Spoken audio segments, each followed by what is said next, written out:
Je vais commencer juste avec ce verset que nous avons reçu 3 fois dans notre vie par 3 personnes d'un continent différent. Pour nous, c'est important. Ce n'est pas parce qu'on nous donne une parole qu'on va y croire, mais quand on nous la donne plusieurs fois avec des gens qui n'ont rien à voir avec notre vie et qui ne savent rien de nous, là, on se dit peut-être que Dieu parle. Et voilà ce qu'il nous dit.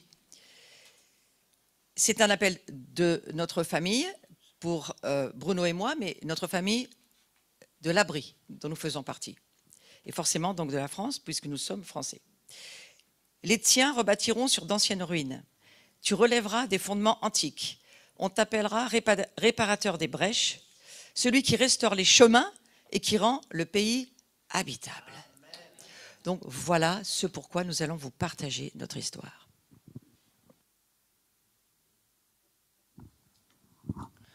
Voilà, bienvenue à tous. C'est une joie. Juste cette chemise. Voilà, c'est une création de l'équipe à l'époque avec Sophie.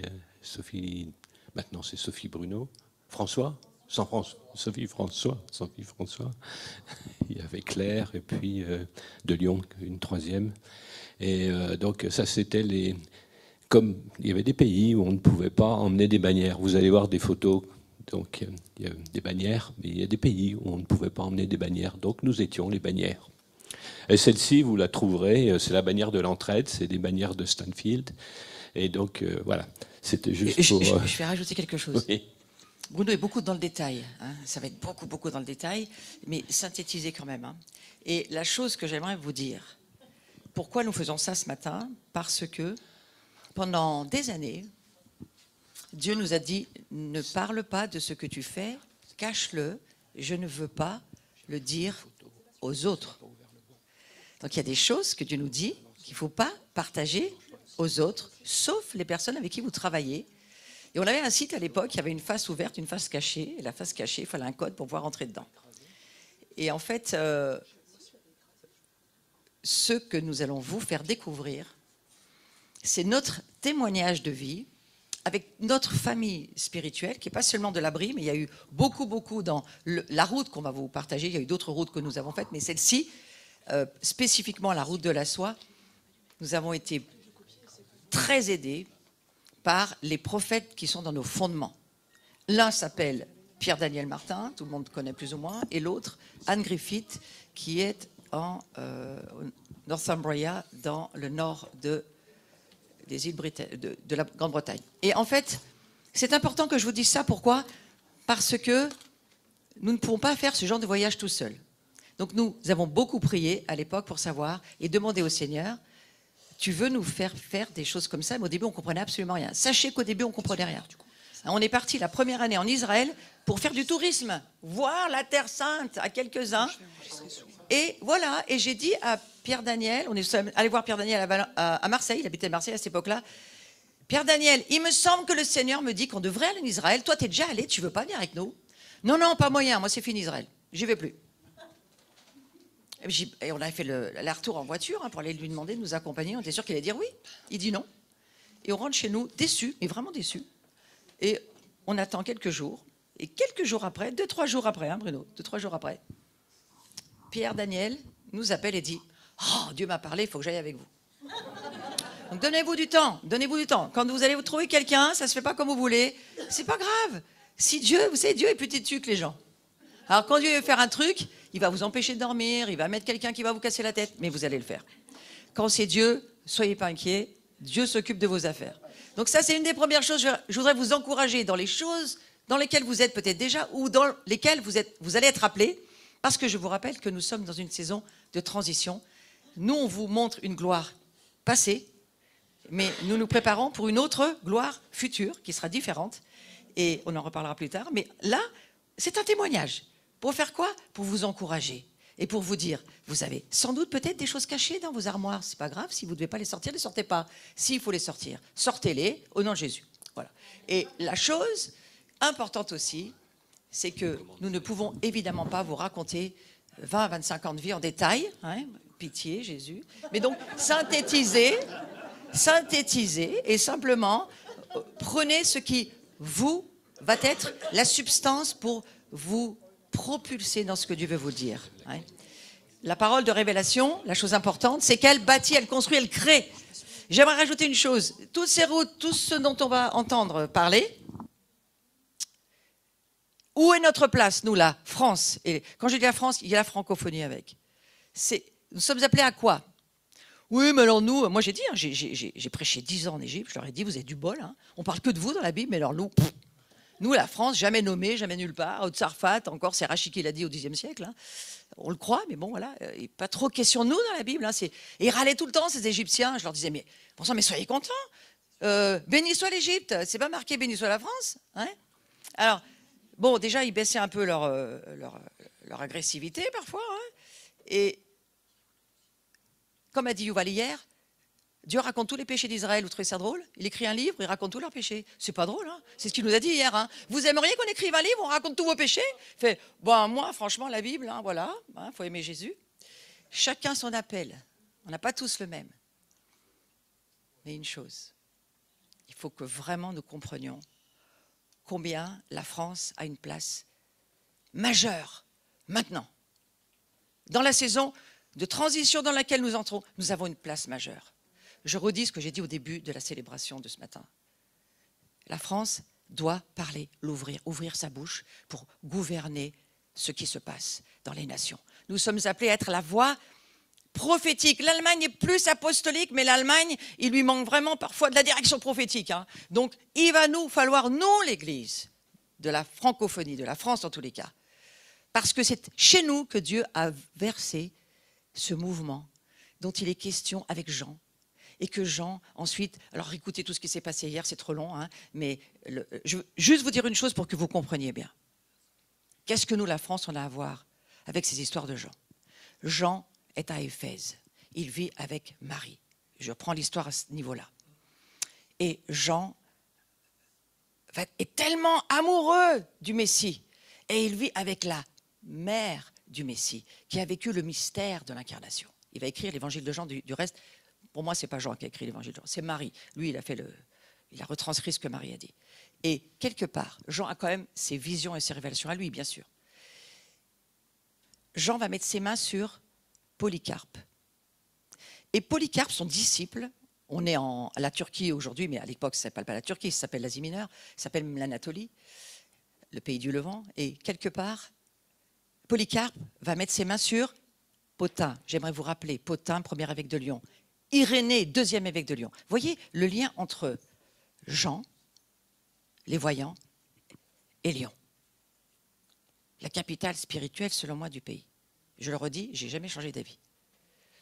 Le gouvernement se trouve à Paris. Mais vous savez, ce n'est pas là où ça gouverne qu'il y a les choses spirituelles, forcément. Hein. Et donc, quelque part, oui, ça vaudrait mieux, je suis d'accord avec toi, c'est pour ça qu'il faut vivre ensemble. Mais quelque part, je parle à Paris, c'est pour ça que... Bientôt clunisien, donc on s'en fout. Et donc, du coup, pour vous dire, c'est très important. Pourquoi Dieu a demandé à Jean, au travers de Polycarpe, de mettre ses mains sur Pothin et Irénée, et de les envoyer en France, selon vous? On s'en fiche? Ça n'a plus rien à voir pour aujourd'hui? La boucle se termine, nous revenons au premier début du cercle. Parce que Dieu travaille en cercle. C'est l'Église celtique. Dieu n'est pas linéaire, il travaille en cercle. Pessah, Shavuot, Sukkot. Printemps, été, automne, hiver. Ça recommence toujours la même chose. Et il faut se lever et se coucher. C'est fatigant, on fait toujours la même chose en fait. Hein? Et au milieu de ces cercles, Dieu est en train de dire, je reviens à la Genèse et au commencement. Et dans ce commencement où Dieu revient, dans ce jardin où il revient, la France a une place extrêmement importante. Elle a reçu la clé du mandat apostolique de la fin des temps, selon moi, par Irénée, Pothin Irénée, le sang des martyrs sur notre nation. Est-ce que vous vous rendez compte de l'importance? Donc, ce que nous allons vous partager a à voir avec cela. Ça a à voir avec le fait qu'il a besoin de vous et de moi. On y va, Bruno. Voilà, donc juste quelques diapos d'une reprise de quelque chose qu'on a fait au mois d'octobre, commencer à propos d'expliquer surtout, c'était les centres apostoliques, comment est-ce que ça fonctionnait, à partir du livre de Robert Edler, et donc avec une partie aussi de Chuck Pierce. Et on va retrouver des choses que Jean, notre Jean ici, a données. Et pour nous, ça nous paraissait important de dire que rien ne se fait au niveau apostolique sans que ça revienne vraiment à Jérusalem. Et c'est le point de départ de toute chose. Ici, on a bricolé, mais bon, ça n'a pas marché. J'ai mis une petite photo dans mon PowerPoint, mais on n'aurait pas réussi à le remettre là, le coller ici. C'est une photo de Flo à Soukat Hallel avec la couronne que Cyril avait emmenée, donc, qui trône à côté d'une menorah, et donc qui a été faite à Saint-Étienne et qui est donc à Soukat Hallel. Et donc c'était pour dire les liens aussi qui sont très forts entre Saint-Étienne et Jérusalem. Voilà, oui. Alors il y a beaucoup d'autres choses. Mais disons qu'on n'arrivera pas à tout voir. C'est des années d'exploration et de voyage. Et donc, on est un petit peu limité. Ça, vous l'avez entendu au travers de la bouche de Jean. Donc, on doit préparer une route, aplanir ces sentiers, car il vient. C'est quelque chose, c'est un message qui est d'actualité et qui est un message urgent. Et pour juste synthétiser, donc c'est tiré du livre de Robert Edler, expliquer. Je crois qu'il y a un pointeur, voilà. Donc, tout démarre vraiment de Jérusalem. Et de Jérusalem, donc ce centre apostolique qui fonctionnait, où les églises de maison, où les églises qui étaient autour venaient se ressourcer, vivre des événements particuliers, être enseignées avec donc, tout le corps apostolique, prophétique. C'est quelque chose qui a migré donc, au fil des années pour partir donc, la première fois à Antioche, là où on a défini le mot chrétien, hein, les premiers chrétiens à Antioche. Ça a basculé sur Éphèse, Corinthe, au travers de Paul. À Éphèse, on retrouvera Jean. Et puis ensuite sur Rome, et donc au travers de principalement Pierre et Paul. Et de là, beaucoup de choses se sont passées. Et donc, redire qu'il n'y a pas de mouvement apostolique sans revenir à Jérusalem, tout part de Jérusalem et ensuite tout revient à Jérusalem. Je vous expliquerai un petit peu toutes ces routes, un petit peu leur finalité. Ça, c'était pour nous rappeler, important, que le bouquin de Jean-Antoine, qui nous a beaucoup inspirés et qui, pour nous, a été comme une explication de tout ce qu'on a vécu pendant des années. Il y avait des gens qui nous disaient « Mais quelle est votre autorité pour aller voyager comme ça et faire ce que vous faites dans les nations ?» Et le but, c'était de recreuser des puits, racheter des chemins anciens et de rebâtir les hôtels. Et que puits, chemins anciens, c'est souvent relié les uns aux autres, et que ces routes élevées dont tu as parlé hier, hein, donc tu as à un moment donné, tu as parlé des soubassements de la route ou des accotements plutôt. Hein, donc ces routes élevées, ces grandes routes où Messilote tire leur origine de Jérusalem, qui va être le théâtre d'un grand mariage, les noces de l'agneau, et avec cette nouvelle Jérusalem, dont nous ferons partie, qui sera préparée comme une mariée, qui s'est faite belle pour son époux. Donc vous retrouvez les références dans Apocalypse 21. Et cette maison de Jean et sa relation avec les centres apostoliques, c'est vraiment un courant de l'esprit qui a permis vraiment une évangélisation de notre nation, mais aussi jusqu'aux îles britanniques, c'est remonté. Hier, tu as parlé de la Suisse, tu as parlé de l'Allemagne, etc. Donc, nous devons relever cette route, pour utiliser le terme, parce que moi je n'utilisais pas le terme Messila ou Messilote au pluriel. Donc depuis que j'ai lu le livre de Jean, j'utilise, et préciser qu'on parlait de l'évolution des centres apostoliques depuis Jérusalem, Antioche, etc., donc jusqu'à Rome, et Irénée, qui lui faisait des voyages pour aller discuter de la place de Pessar, de la Pâque, avec le pape de l'époque, eh bien, Irénée a développé une forme de centre apostolique à Lyon qui ensuite a pu évoluer.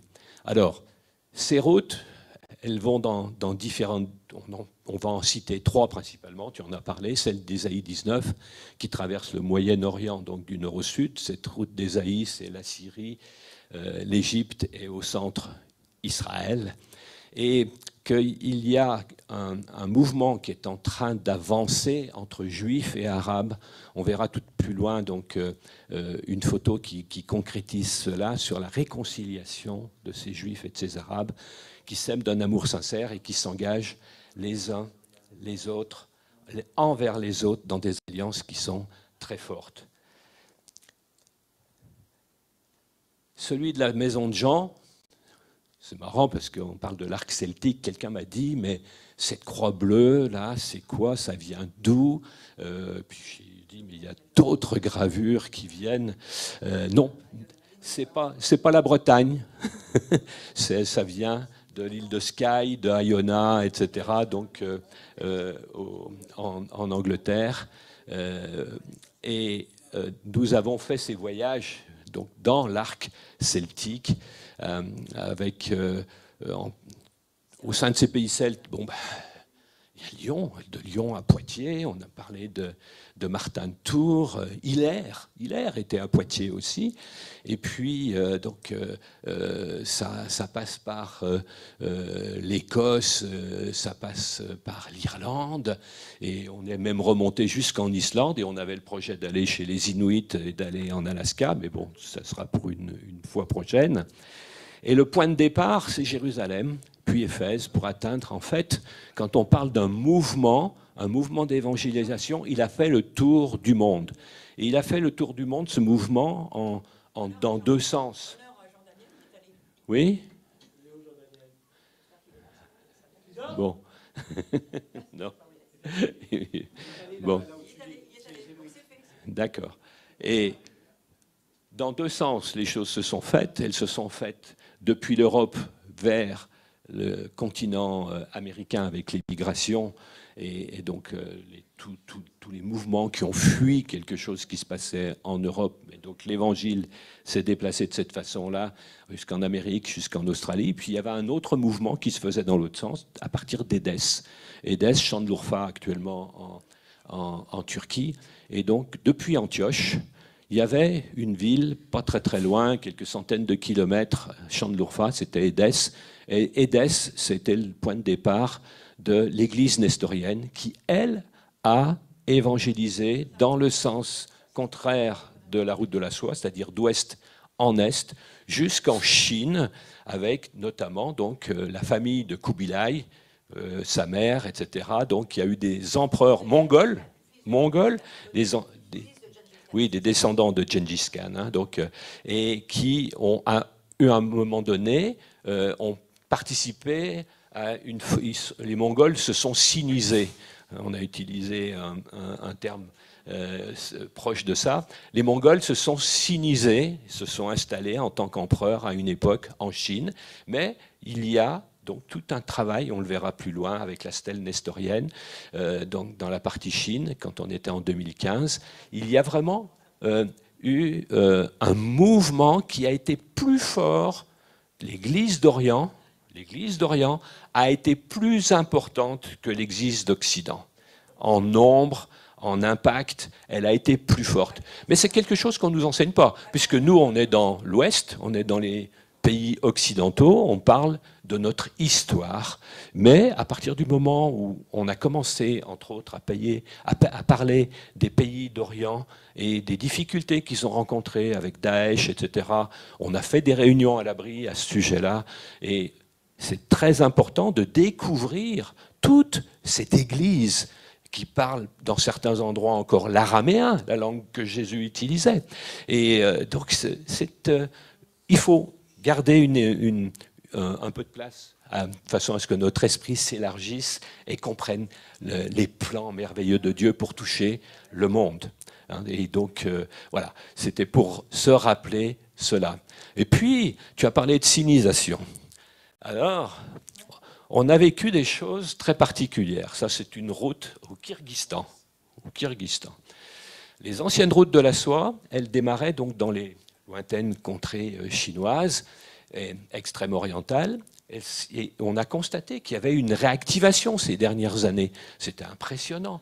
Ils ont réactivé des voies ferrées, ils ont réactivé des voies maritimes. Il y a quelque chose de très important. Et tout ça, c'était en parallèle avec, tu as parlé du mouvement Back to Jérusalem. On y a participé dans le sens que quand on était en Rome, on verra dans les diapos suivantes, en 2005, il y avait un pasteur qui venait de Corée et qui faisait le chemin inverse depuis la Corée, le Japon, la Chine, jusqu'à Jérusalem, en implantant des maisons de prière et des églises. Ça, c'est ce mouvement-là. Et donc, quand on dit que tout revient, ça part de Jérusalem, mais tout revient à Jérusalem, quand il a été parlé des Chinois qui allaient sacrifier leur vie pour revenir, qui laisseraient leur vie pour venir donc dans ce mouvement à Jérusalem au niveau de l'Évangile. Et donc l'Orient et l'Occident doivent s'aligner sur Jérusalem. C'est ça, de bien comprendre que l'Occident, c'est nous, les États-Unis, que l'Orient, c'est toute la partie Moyen-Orient, mais aussi jusqu'en Extrême-Orient.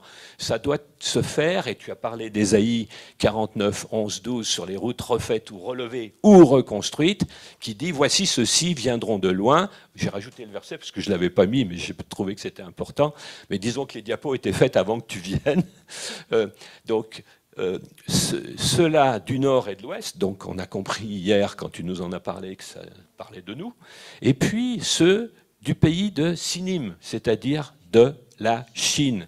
Et comprenez bien que cet engin qui crée une route ici, c'est un engin chinois dans un pays non chinois, Kyrgyzstan. D'accord ? Les Chinois travaillent, donnent de leur argent pour développer des moyens de communication comme ils le font par rapport aux voies ferrées, etc. Ils achètent des ports pour développer toute leur activité commerciale, voir tout ce qui se passe en Afrique aussi au travers des Chinois. Et ça nous a vraiment surpris de nous trouver sur des routes avec des entreprises chinoises qui travaillaient sous le contrôle de l'armée, donc de l'armée chinoise, sur ces routes-là. Il y a, disons, des accords entre eux, Kazakhstan, Kyrgyzstan, Turkménistan, etc. Et donc les pays d'Asie centrale. Alors, on était dans l'Asie centrale. Donc les premiers voyages de l'abri en Israël, ça, comme Florence en a parlé, donc 2003, ça a vraiment été le premier, qui était un voyage basique, on va dire, marcher sur les pas de Jésus. Et on avait donc, première fois qu'on allait en Israël pour nous, et avec tout un groupe. Oui. Je vais dire un truc. Premier voyage, on va voir Israël, et il y avait Pierre Daniel avec le filet du maître et l'abri ensemble. On fait ce voyage. Et pendant ce voyage, c'est là, tu fais ton pas, tu tires. J'aime beaucoup expliquer le prophétique comme ça. Une boîte de Kleenex. Si tu fais ton premier pas, hop, t'as le suivant. Mais si tu fais pas ton premier pas, t'as rien. Donc je vous encourage à prendre le premier pas. On fait ce voyage parce que, de toute façon, c'est super bien d'aller en Israël. On se dit, ouais, c'est cool en Israël. Il y avait longtemps qu'on avait envie d'aller en Israël. Mais ouais. Comment y aller ? On ne savait pas pourquoi, mais on a envie d'y aller. Parce que la Terre Sainte, parce que plein de trucs. On est bloqués, nous, c'est rationnel. Et tout à coup, dans ce voyage, moi, je commence à entendre Dieu me dire, il va y avoir un autre voyage. Ah ? Et il va falloir que tu prépares ce voyage, parce que là, c'est plus du tourisme. Et là est né notre groupe, parce que je vais expliquer un peu comment ça s'est passé, tous ces voyages, notre groupe de cartographie, c'est-à-dire dans le local où nous étions avant, nous avions un petit groupe de personnes, tous les lundis soirs, tous les 15 jours. on n'aurait jamais raté cette rencontre. C'était beaucoup plus intéressant que les célébrations, que les réunions de prière, que les machins. On travaillait sur des cartes, on a commencé à prendre Israël, une équipe, et à réfléchir sur ce que le Saint-Esprit nous suscitait alors que nous étudions certaines choses. Il nous montrait les endroits, les régions où il voulait qu'on aille, on entendait les directions. Pour tout vous dire, comme dit Carlos, on était tout le temps en prière, donc on priait tout le temps en fait. Parler, c'est prier. Et d'une certaine manière, c'est au travers de ces rencontres, jusqu'à avant le confinement. On a arrêté un petit peu avant parce que on s'est arrêté en 2015. La Chine, ça s'est arrêté, la porte s'est fermée pour la Chine, pour nous en 2015. On va le voir tout à l'heure. Et ensuite, 2016, ça a été un changement, une transition pour nous. Mais jusque-là, de 2003 à 2015, ce groupe de Carto a toujours fonctionné.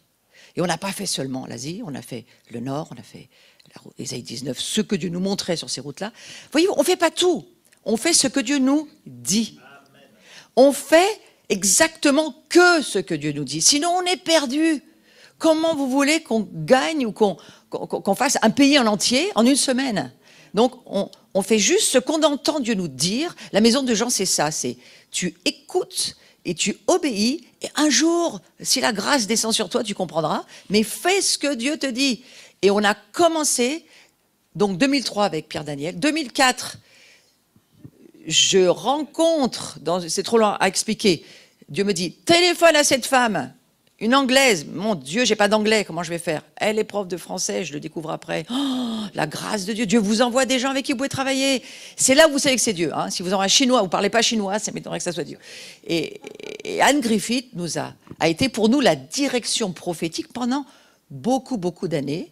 Nous étions la direction apostolique, nous organisions les voyages, mais elle venait pour nous aider, parfois elle amenait même des gens de sa maison. Et c'est pour ce voyage de 2004, je vais juste vous montrer comment ça marche un voyage. On travaille en Carto, d'accord, mais j'entends Dieu me dire. Et je ne comprends pas vraiment ce que j'entends, franchement, à cette époque-là, c'est comme ci, comme ça, ma révélation. Hein. Tu vas raccrocher la France à mes hôtels abrahamiques. J'avais lu le livre de Thomas. C'est lui qui m'avait inspiré cette idée bizarre. Et je m'aperçois que tous les hôtels abrahamiques sont zones occupées, territoires occupés. Ah! Et vous lisez les montagnes d'Israël, vous avez tout compris. Donc à partir de là, ce voyage a tourné autour des hôtels abrahamiques. Et notre cher guide, Arié Cohen, avec qui nous repartons encore cette année du reste, hein, enfin pas cette année, l'année prochaine, 12-19 février, nous repartons pour un autre voyage, mais là je pense que ça sera un voyage un peu différent, familial. Peu importe, ce fameux guide. Nous n'avons jamais eu un autre guide que lui. Alors à cette époque-là, nous étions fous furieux, il faut quand même le dire. Le prophétique dans tous les sens. Dans le débordement de l'écoute et de la passion et de l'amour du pays. Mais ce guide découvrait de face un groupe très curieux, mais ce qui l'a fait réfléchir, tu sais, on aimait son pays plus que lui. Et lui, il aimait son pays. Eretz Israël, Ari Cohen. Mais il s'est dit, mais qu'est-ce qu'ils ont, eux, là? Et pour nous, à la fin, dans tous les voyages qu'on a fait en Israël, il nous disait, le chauffard, non, c'est pas là qu'on le sonne, c'est là. Les bannières, non, c'est pas là qu'on les lève, c'est là. Et finalement, il est devenu pour nous aussi la direction prophétique pour la terre d'Israël. Et là, c'était un juif. Aujourd'hui, Ari Cohen nous dit, peut-être que il vient pour nous, il revient pour vous, c'est le même, non? Vous ne croyez pas? C'est peut-être le même. Mais si. Ça veut dire que cette personne, elle a compris. Et Dieu ne lui demande pas forcément tout de suite de libérer sa révélation sur sa famille et son pays. Mais il a déjà compris. Hein, il a compris aujourd'hui qui est Yeshua. Alors, c'est pour vous dire, moi je vous encourage à aller faire des choses que vous ne comprenez pas. Si Dieu vous dit quelque chose, mettez en marche le mouvement dans lequel vous allez être appelé, parce que ça va aussi être votre cas.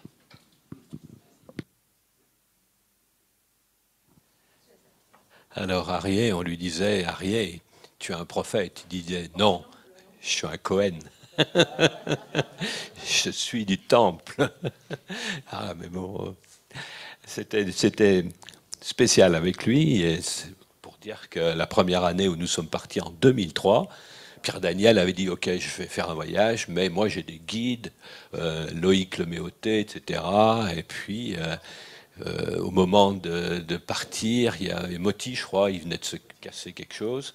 Et voilà, Pierre Daniel nous dit, on a un guide, on nous propose un guide, mais c'est un juif, un vrai juif. Un séfarade, mais un vrai juif. Comment ça va? C'était la grande inquiétude, parce qu'il avait l'habitude de travailler avec des francophones, etc. Et là, on avait un juif d'origine, tunisienne, sa femme d'origine marocaine. Hein, donc, donc, les familles avaient fait leur alia, etc. Parle très bien français, il n'y avait pas de problème. Mais là, depuis, on est en amour avec lui, avec sa femme, Linda, avec leurs enfants. On les a vus grandir. Et donc, c'est assez extraordinaire de continuer comme ça avec un guide qui connaît, à la limite, mieux la Bible que moi. On est sur des lieux, il ouvre et il dit, là, il faudrait qu'on lise tel passage.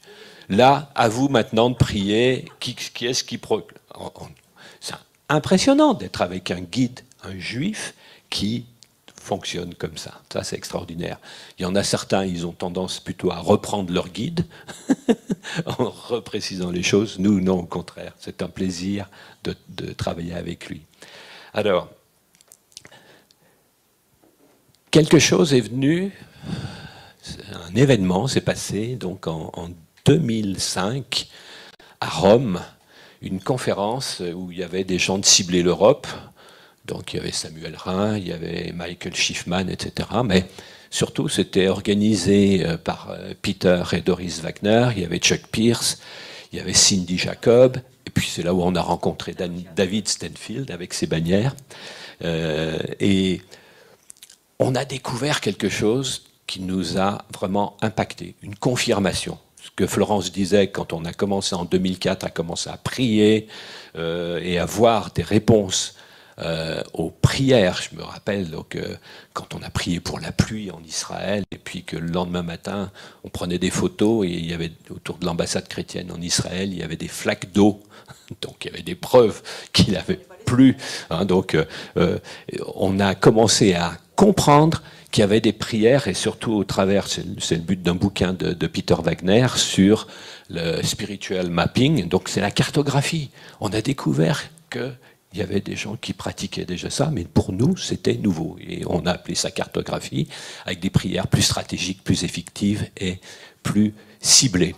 Et à cette conférence, on était avec André, il y avait les Pacassa qui sont partis tous les deux il y a quelques mois rejoindre la Patrie Céleste, Nestor et Rosemary. Ils étaient avec nous à l'époque. Et on avait fait une petite prière en disant, Seigneur, si l'orateur qui va passer prononce au moins 3 fois le mot Turquie, ça va être une confirmation pour nous, d'une direction. Et ça s'est passé, ça a été plus que 3 fois.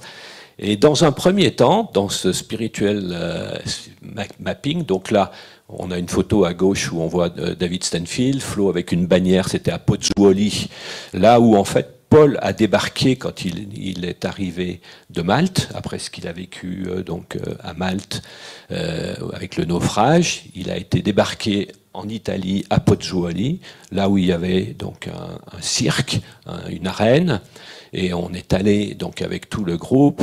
Vous voyez Chuck Pierce ici, ça c'est sur la place du Champ de Mars, donc à Rome, donc là où il y avait un énorme, c'est pas théâtre, un amphithéâtre ou le champ de course. Oui, Circus. Ah, j'ai dit Champ de Mars, Circus Maximus. Non, non, erreur de ma part, Circus Maximus.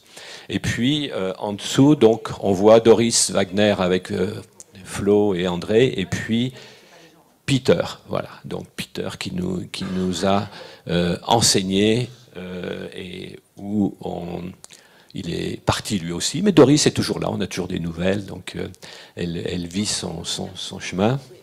On va essayer de ne pas parler des gens, oui. Les gens c'est pas ça, c'est les routes. Hein. Et en fait, on était en écoute dans notre groupe de cartographie. On a la direction d'Israël, on y va, on savait qu'on allait y retourner, beaucoup de fois.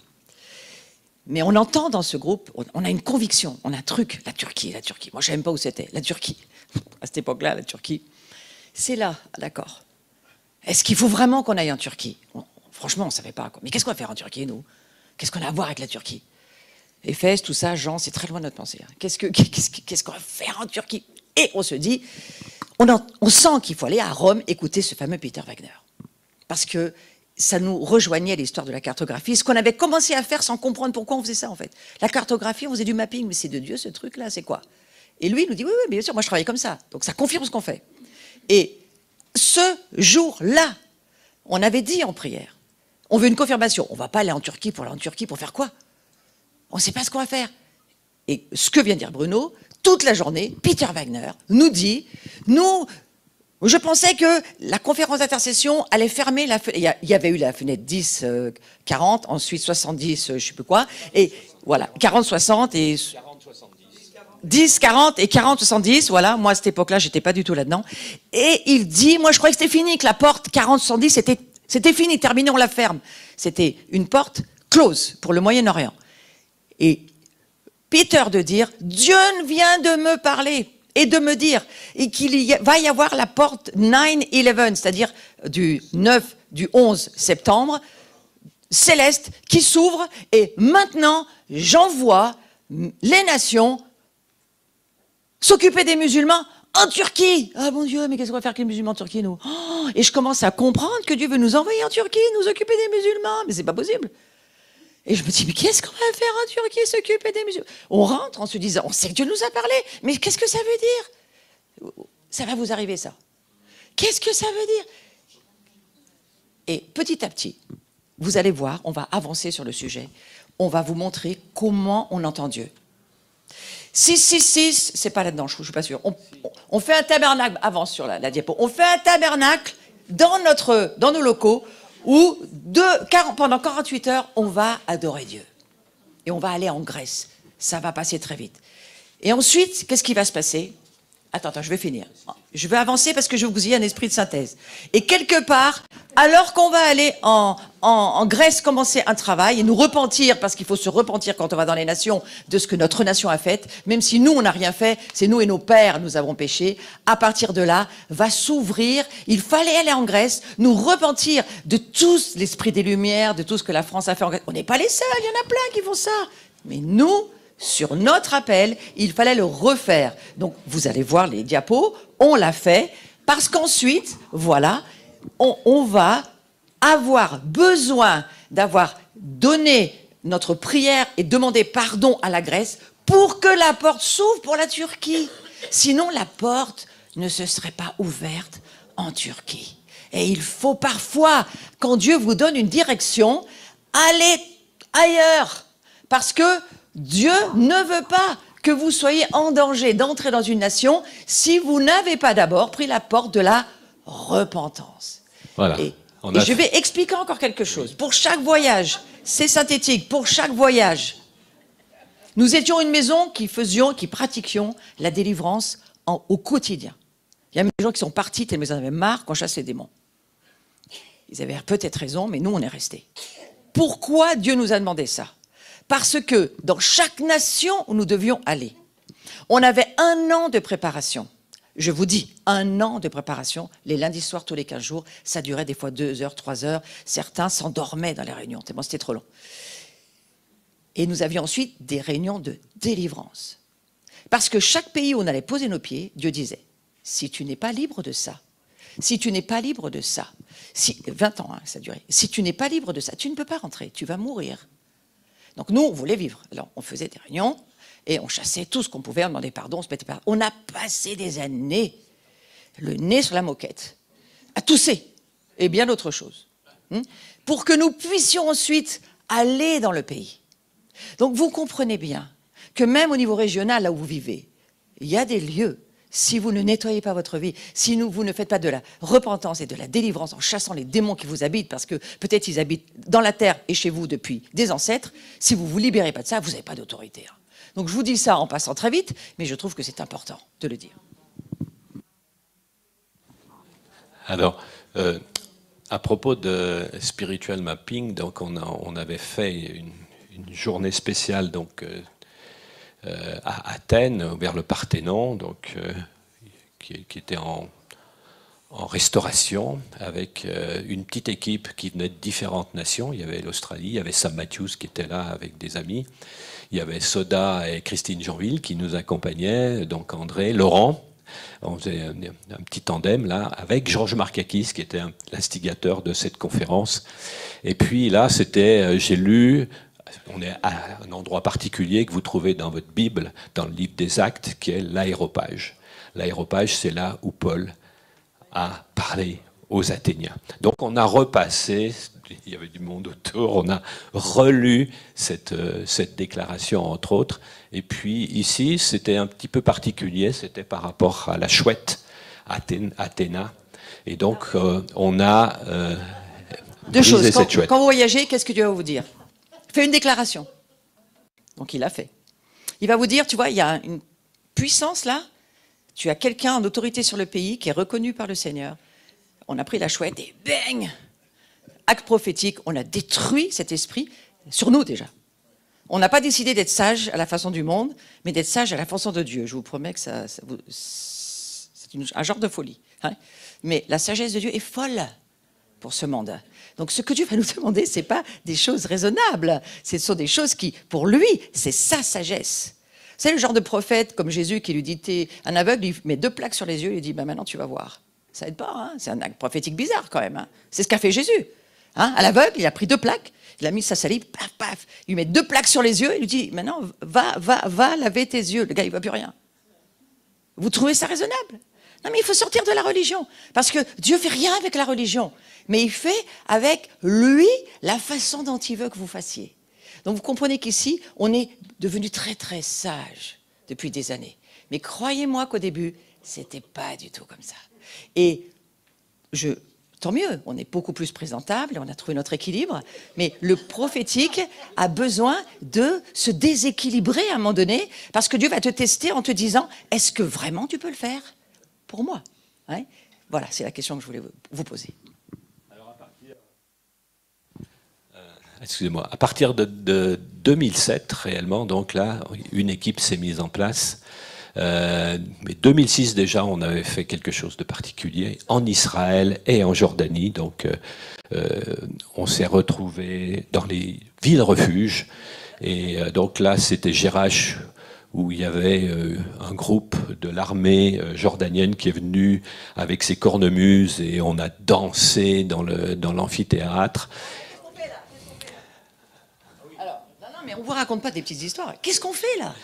Qu'est-ce qu'on fait avec cette armée jordanienne? Selon vous? On adore Dieu. Eux, ils font les musiciens la musique, et nous, on est les adorateurs. Et c'est comme ça que ça marche. Vous savez, l'église, dans les boîtes et les bouteilles, ça ne va pas durer très longtemps. En fait, c'est vraiment comme ça que ça se passe. Vous allez sur les lieux, Dieu vous a préparé l'harmonie, l'orchestre, et vous n'avez plus qu'à adorer Dieu.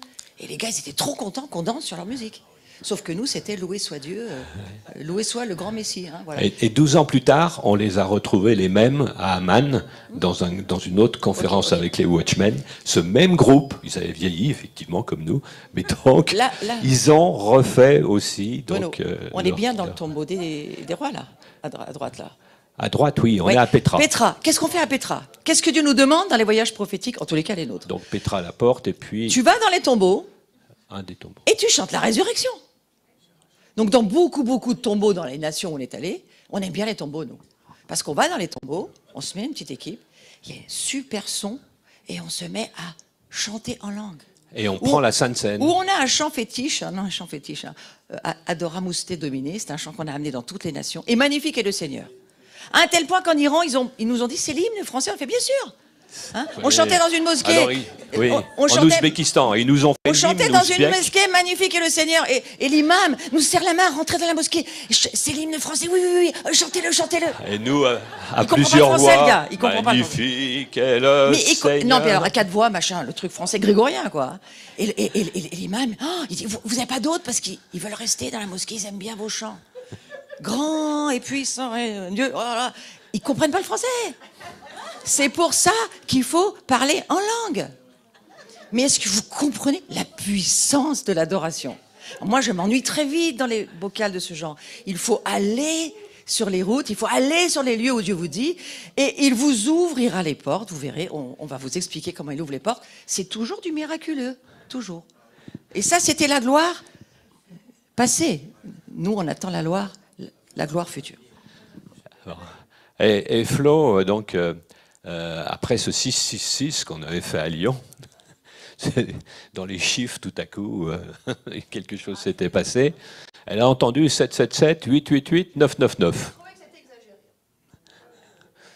Et... J'ai trouvé que c'était exagéré. J'ai dit à Dieu, tout le monde va dire que c'est moi qui invente tout. Et Dieu m'a corrigé durement. Il m'a dit, je fais ce que je veux. Hein? Mais c'est pénible, c'est pénible. Non mais 666, bon d'accord, ça passe. 777, ok, ça roule. 888, c'est déjà lourd. Mais alors 999, on se dit non, mais ça va plus là, c'est plus possible. Vous voyez, on a un truc là qui est... Eh bien, Dieu fait ce qu'il veut. Oui, alors, donc 777, c'est 7 juillet 2007. Donc c'était une journée particulière, on devait donc être à Éphèse. Donc nous étions à Éphèse. On a pris donc l'avion, hein, tout un groupe, et puis on est parti faire. On avait préparé des bougies. Il y en a même une qui est restée à Patmos dans le car. Mais donc on a fait notre voyage sur les 7 églises de l'Apocalypse qui sont représentées là en haut. Hein, donc je vais pas toutes les citer, mais donc on a fait ces 7 églises en partant d'Istanbul. Et puis ici, on se trouve, j'ai repris une représentation orthodoxe d'une cérémonie sur le tombeau de Jean. Le tombeau de Jean, c'est quelque chose de très très particulier puisqu'on ne sait pas si il est mort. Reprenez la fin de l'évangile de Jean, donc dans les derniers versets, quand Pierre lui pose une question et celui-ci... Ah, je vais raconter quelque chose. Regardez, montre le baptistère là. Voilà. Ici, alors, il faut dire qu'on a un guide qui s'appelle Cenk. Cenk, en turc, ça veut dire la guerre. On se dit, oula, ça va peut-être bien... Comment ça va se passer? En fait, c'est un homme très doux, très gentil. Les Anatoliens sont des gens extrêmement gentils. Leurs racines, la Cappadoce, c'est tout le christianisme. Et dedans, on sentait qu'il y avait le christianisme en lui. Mais il est musulman. Mais quand on l'a connu, il était musulman. Je mets un imparfait. Et là, il nous amène, c'est le 2e ou 3e jour où on est avec ce guide. Il nous amène sur ce lieu. Vous savez, c'est extraordinaire.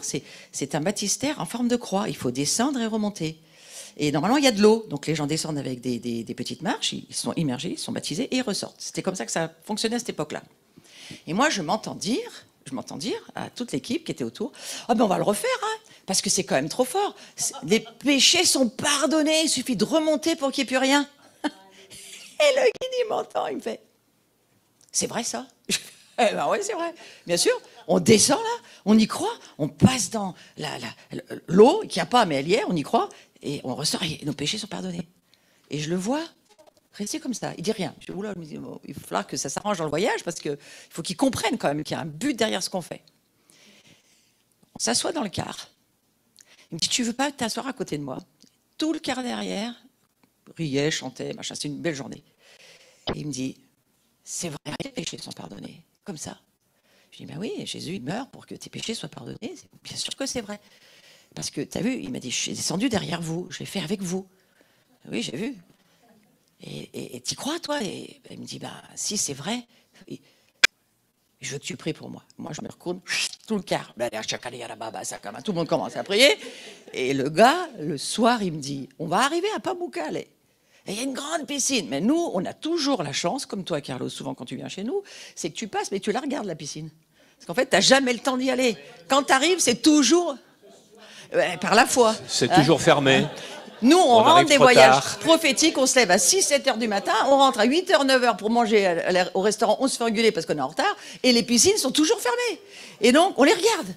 Et là, il me fait, non, mais moi, le gars du coin, je connais, il va ouvrir la piscine. Je lui fais, mais pourquoi tu veux lui faire ouvrir la piscine? Mais parce que je vais me faire baptiser en vrai avec toute ton équipe. Et là, nous, on a eu le bain. Alors nous, on s'est tous refait baptiser aussi. Hein. On est restés dans la piscine pendant une demi-heure. Mais Dieu... il fait ses affaires. Ce guide est toujours, on est en contact avec lui parce qu'on va certainement repartir pour d'autres choses. On a fait d'autres voyages. Vous le trouverez sur Facebook oui, régulièrement. Et quelque part, aujourd'hui, il est super branché dans une église engagée.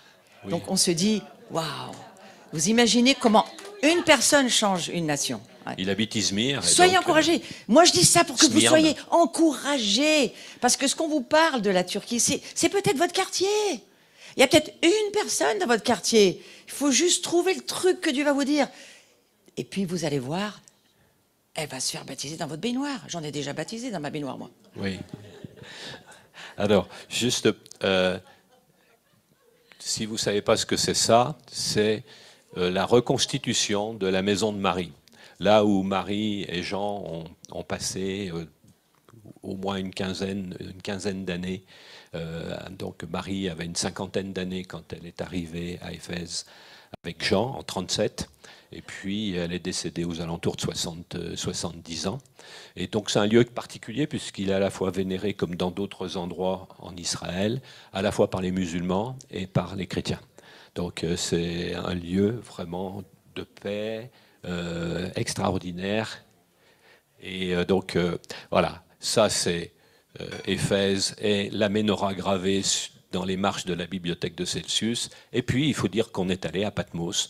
Donc voilà, c'était pour se souvenir de ce qu'on a fait. Alors on ne peut pas tout vous raconter ce qu'on fait, c'est trop compliqué. Mais si vous voulez, c'est un travail d'une année. Mais à chaque voyage, sur chaque endroit, vous faites ce que Dieu vous dit.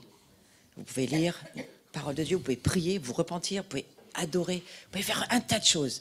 Ce que Dieu nous demande, c'est d'ouvrir notre bouche et de le laisser parler pour que lui puisse réétablir, restaurer, ramener les choses qu'il veut faire et puis enlever, séparer et parfois anéantir ce qu'il ne veut pas voir sur place.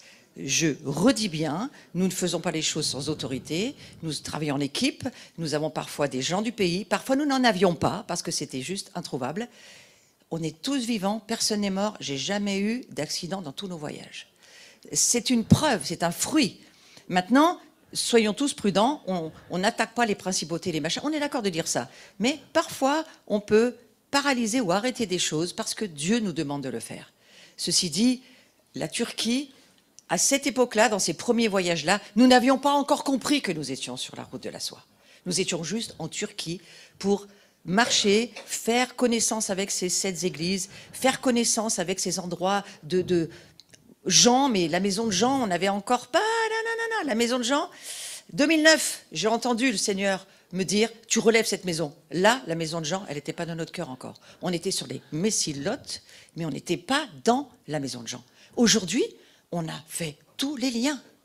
Mais si vous relisez votre vie, un jour, vous allez voir que tout ce que Dieu a préparé dans votre vie est utile pour ce que vous êtes aujourd'hui. Il faut juste faire les liens. Il faut juste faire les liens et relisez votre vie. Et vous allez voir pourquoi vous avez été dans telle ville, pourquoi vous avez fait telle chose, parce qu'il a des routes qui se rejoignent dans votre propre vie.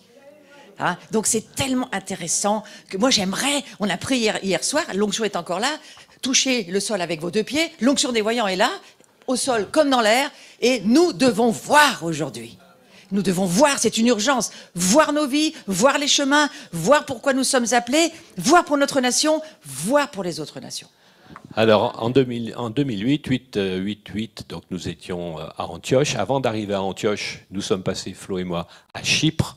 Chypre, où nous avons fait la partie turque, illégale, et puis donc la partie chypriote, la vraie, où nous avons rencontré un couple merveilleux, Bedros et Rebecca Nassanian.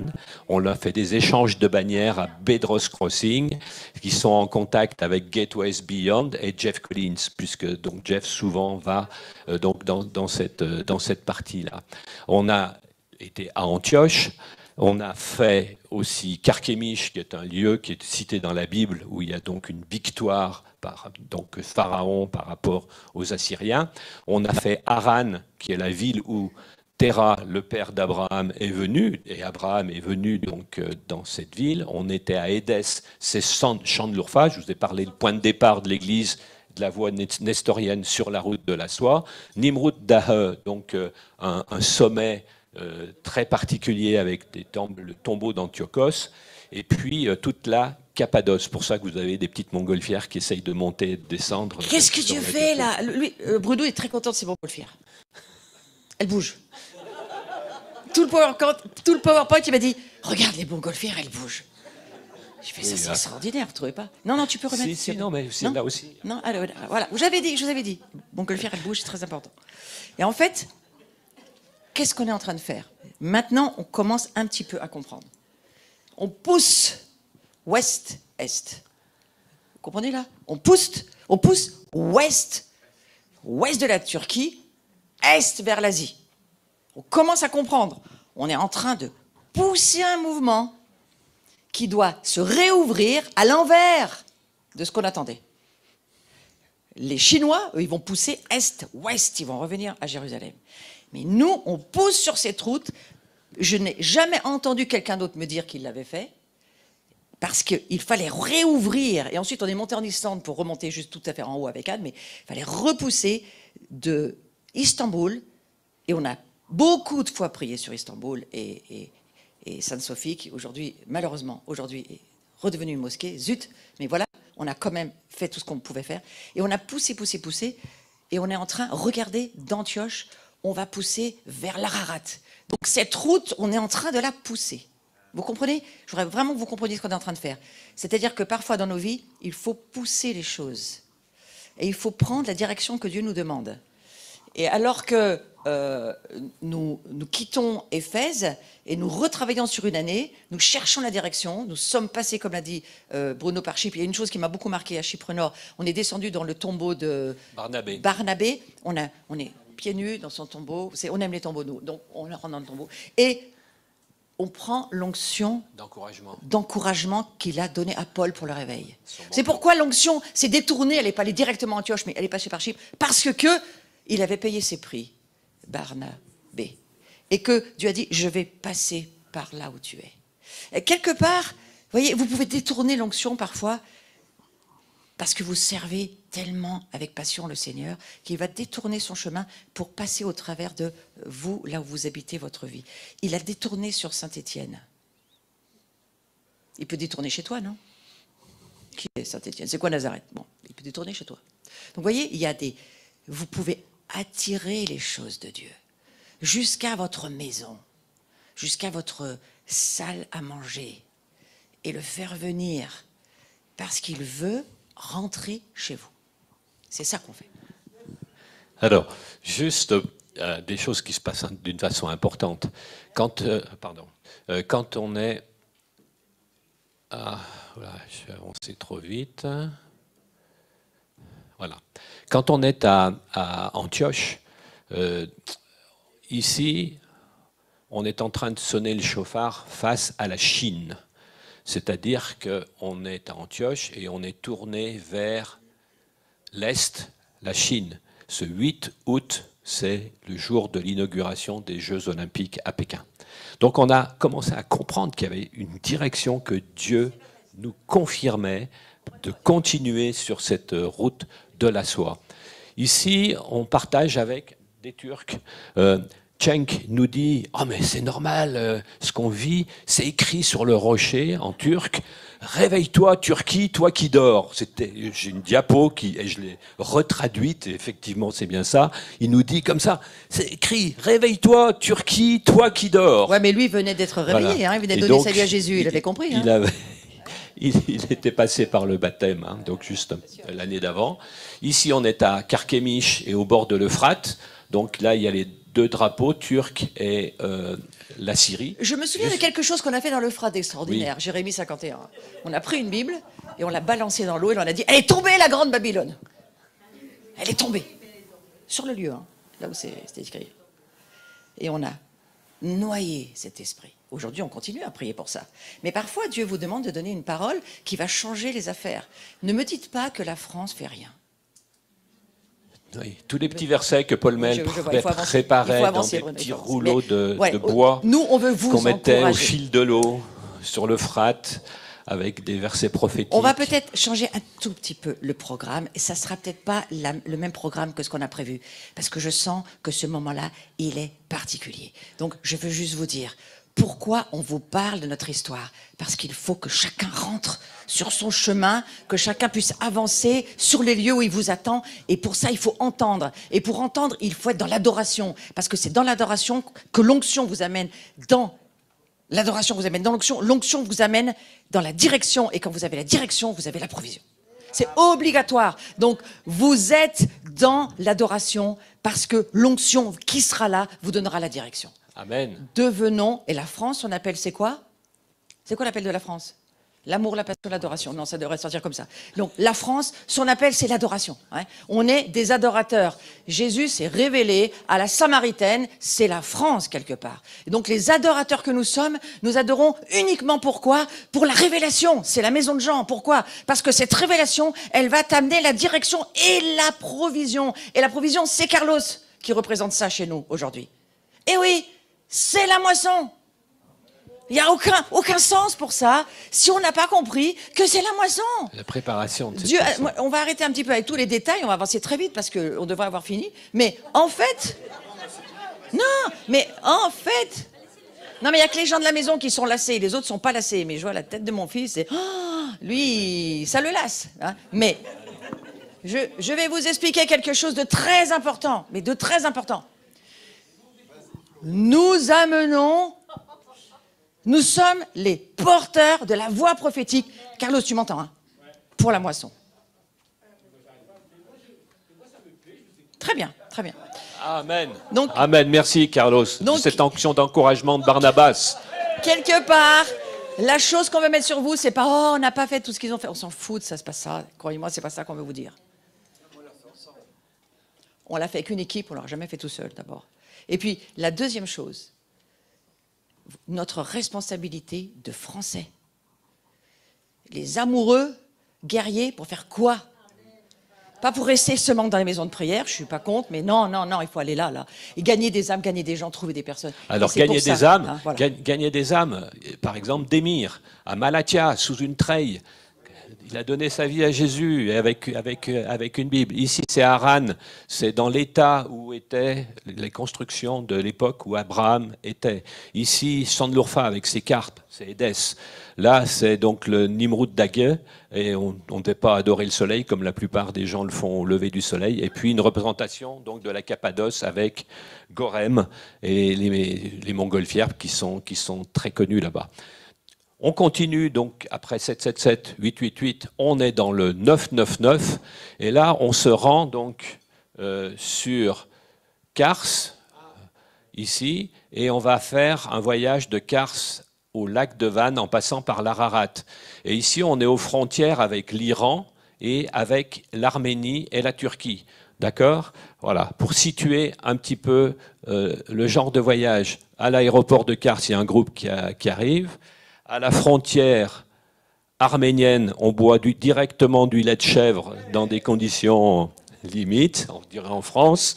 Une réconciliation ici entre l'Arménie au travers de Noémie et Cenk, notre guide par rapport à la Turquie. On passe donc par l'Ararat et on se retrouve ensuite sur un bateau pour aller sur une île avec nos bannières sur le lac de Van.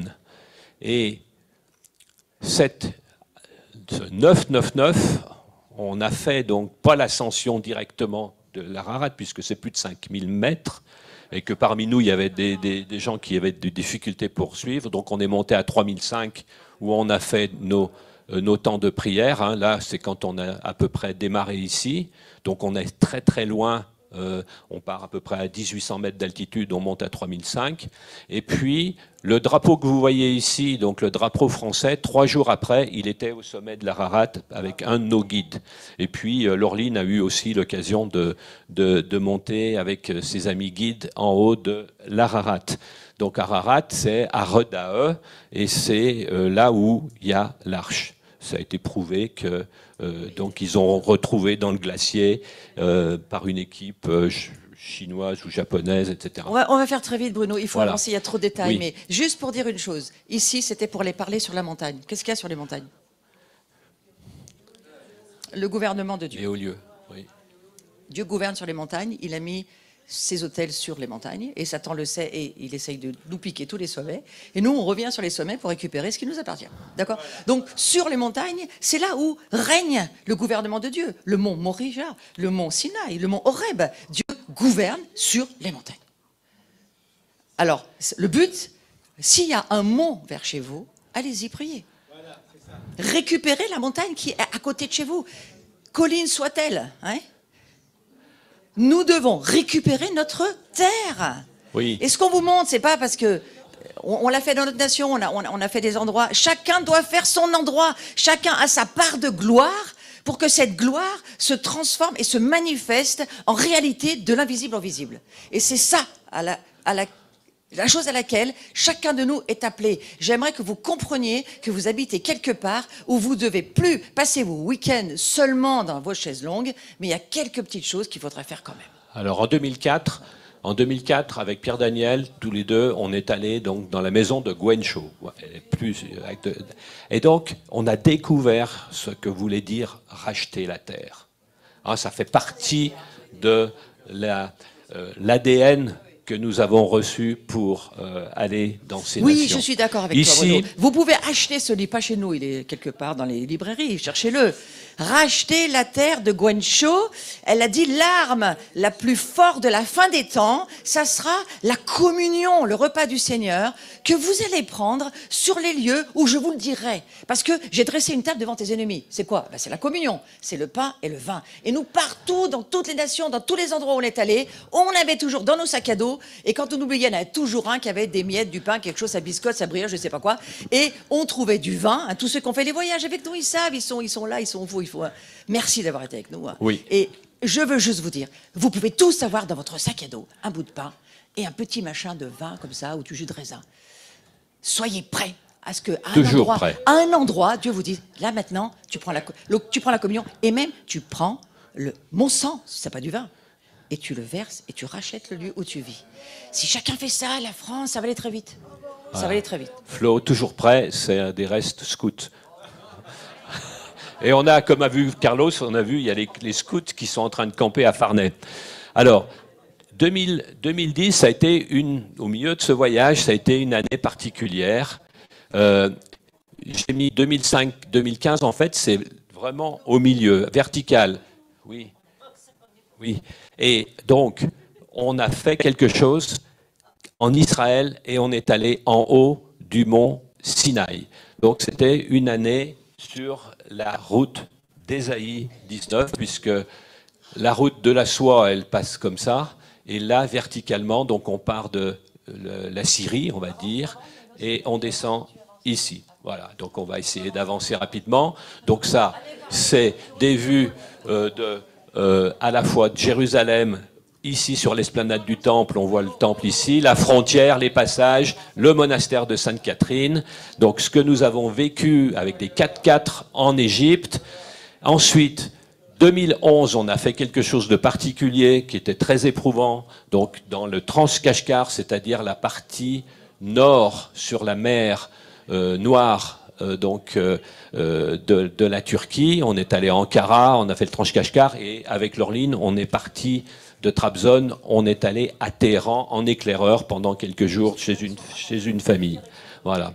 Les directions étaient donc de monter, on est monté à plus de 3000 mètres dans la neige, etc. en septembre, fin septembre, début octobre, des kilomètres pas possibles, la famille iranienne avec laquelle on était, qui avait des costumes kurdes. C'était très important de se retrouver en Iran, à Téhéran, et d'être dans une famille qui utilisait la musique, les costumes kurdes.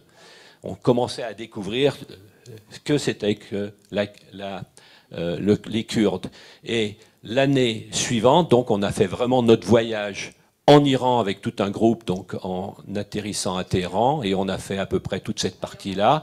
Et en fin d'année, on s'est retrouvé un petit groupe, dont Chantal, qu'est-ce qu'il y avait ? Il y avait Paul Mel, etc. Donc on s'est retrouvé en Irak, au Kurdistan, à Dohuk. Alors, sur ce qui est de l'Iran, donc ça c'est flot à 3900 mètres d'altitude, donc dans le mont Tochal, notre guide Mansour. On avait prié pour que l'eau revienne. Il n'y avait plus d'eau dans la rivière. L'année d'après, l'eau est revenue. Persépolis, le tombeau de Cyrus, et puis donc Ispahan, ici, où nous avons pu prier tous ensemble. Là, au Kurdistan, donc avec d'une part le gouverneur ici, donc le gouverneur Ramadan de Dohuk, de l'état de Dohuk, on était arrivé à Erbil, et donc qui nous a accueillis et qui a remboursé tous nos frais d'hôtel, etc. Ça a été extraordinaire parce qu'ils aiment la France et ils aimaient Daniel Mitterrand et Bernard Kouchner, voilà. Et puis ici, on est avec le colonel Karzan qui est ici, et on est avec les Peshmerga là à table, et on est invité par eux. Ils nous ont fait faire un périple. C'était extraordinaire de vivre des instants comme ça. 2013, on s'est retrouvés Géorgie, Arménie, Azerbaïdjan sur ce qui est de la route de la soie entre la mer Noire et la mer Caspienne. Donc on a fait Tbilissi, ici, on a fait les passages de frontières à pied entre la Géorgie et l'Arménie. Ici, Corvirap, où était Grégoire l'Illuminator, avec la vue de l'Ararat depuis donc la vue qu'on a en Arménie. Et ici, bon, il y a Christophe Anne-Laure ici, avec ces flammes là qui sont célèbres à Bakou. Et là, on est sous la soukha de la synagogue de Bakou, avec on ne peut pas raconter tout ce qu'on fait. Le rabbin qui est ici. Donc, Bruno, voilà. On ne peut pas raconter tout ce qu'on fait. On va pas tout raconter. C'est trop long. Voilà. Donc ensuite, on s'est retrouvés donc en Ouzbékistan. Moi, je voudrais juste que vous voyiez une direction. Asie centrale. Avance dans ta direction. Voilà. On continue en Asie centrale, de l'autre côté de la Caspienne, en direction de la Chine, avec ici une représentation. Qu'est-ce qu'on est en train de faire, les amis? On est en train de pousser vers l'est. On pousse vers l'est. Vas-y, les avance. Frontières. On pousse vers l'est. Regardez, on pousse vers l'est. Voilà, le petit-fils de Tamerlan, là, donc, qui était un mathématicien célèbre. Ensuite, on passe au Kyrgyzstan. Là, vous avez ici la Mongolie, le Kyrgyzstan ici, et toute la Chine et Pékin, donc le but de notre voyage de cette année-là. Au Kyrgyzstan, donc également donc notre guide qui fait une démarche de conversion dans le Car. Ça, c'est à 3300 mètres d'altitude. Le col, on a couché sur les yourtes avant de passer en Chine. Beaucoup prié pour les Ouïghours. Voilà. Vous savez qu'ils vivent une situation terrible. Et donc, on n'est pas encore chez les Ouïghours. On ne peut pas tout vous raconter. Mais voilà. À chaque endroit, Dieu vous met un cœur de compassion, vous demande d'aimer les gens. On n'est jamais allé dans une nation. À chaque année, c'est du travail, tout ça. En même temps, en parallèle, chaque année, on va en Israël. Hein. Donc, chacune de ces années-là, on va en Israël. On retourne en Israël. Sauf en 2012. Sinon, toutes les années, on retourne en Israël. On va dans une nation, on retourne en Israël. On va dans une nation, on retourne en Israël.